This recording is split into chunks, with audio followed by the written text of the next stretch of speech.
So I've been doing a lot of observing, reflecting something. I'm like, the state of the world. No, not even the state of the world, but like the state of reality. Because today, so much of our reality is through the phone. This is our portal into the world.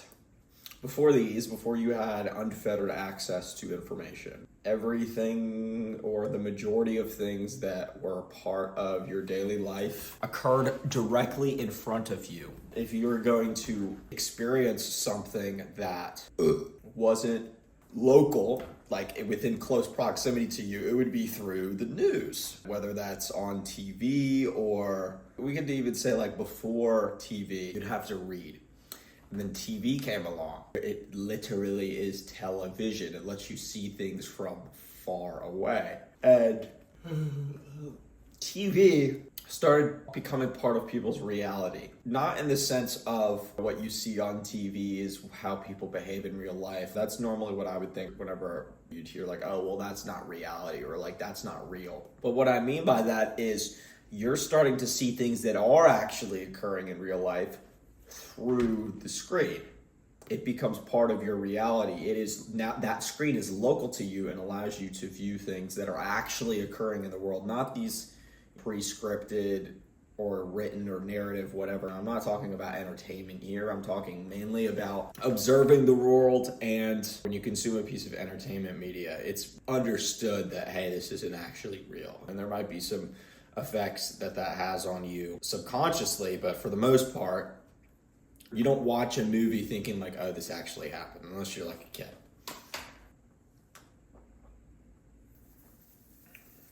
The television was a one-way thing. You were just observing. Yes, TV is addicting and whatnot, but people weren't addicted to TV like they are their phones. Or maybe they were. I'm honestly none the wiser. But I'd be willing to bet that the phone is more addicted than the TV. And I think most people would agree with that. The phone isn't just a television. It lets you actually interact with what you see on the other side or with the other people viewing what you see. When you're watching something go down in person, you can turn to your left and your right and talk to other people who are also viewing the same thing.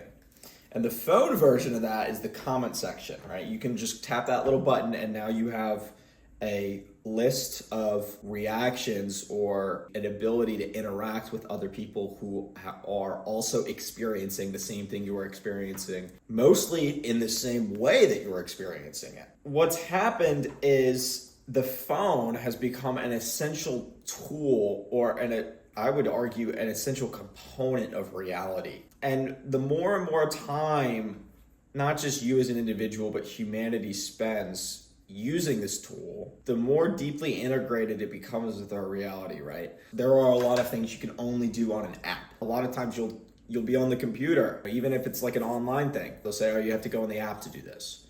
You know, you might want to try to call something over the phone and they're like, oh, you have to use the app. And not just pure restriction, but also convenience. Doing some things by the phone is a lot of times the easiest way to do it. And especially for newer services, they haven't invested in the legacy architecture of the other ways of interfacing with the company or the system or whatever you're trying to do. You know, the phone makes the most sense to work on because everyone's got one and it's the most accessible. So as the other ways of doing things fall out of fashion for this becomes more deeply ingrained in our reality and gets almost kind of woven into the fabric of our reality. Vsauce just uploaded a great video about this, and at least what I got from it is his conclusion was the phone has become more real than reality. And I'm not talking about the hyper real in the sense of like semiotics. I mean, you look at your phone and interact with more people through your phone than you do in real life. You have more social interaction through your phone than you do in real life. And that's a byproduct of, yes, you use it so much, but it also makes it extremely easy to have these interactions with people. There's no social awkwardness. You don't have to be in the same location as somebody. You don't have to wait and listen to them. If you don't like what you see, you can either scroll past it or dislike it or whatever. But face-to-face social interaction and interacting with physical reality with our bodies without our phone is very time consuming. Whereas on the phone, it's at your fingertips, simply because of the fact that it is easier and or more efficient way of doing things. It's now dominating the way we interact with the world. You know, for a while I've had this sentiment that the phone is evil, these apps are evil, they're designed to keep you addicted, and that's why people use them so much. And while I still think the apps are evil, I don't think that's why people are using them as much as they are. It's more of a market force than anything. It's essentially the cheapest way to interact with the world. And people are gonna go to the cheaper option.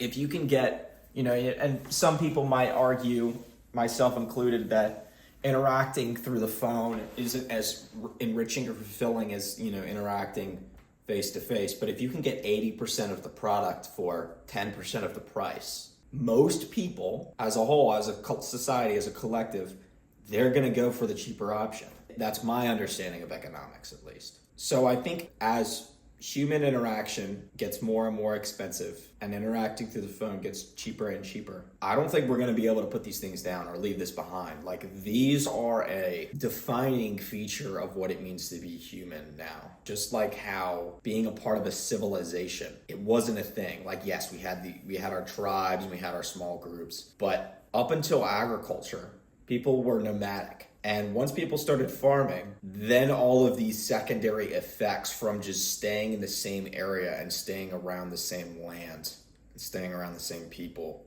and having these groups of people grow, all these higher order effects started emerging. And I think we're just starting to see the tip of the iceberg with that, with the phone now today. I would argue that I think most adults had a smartphone by 2010.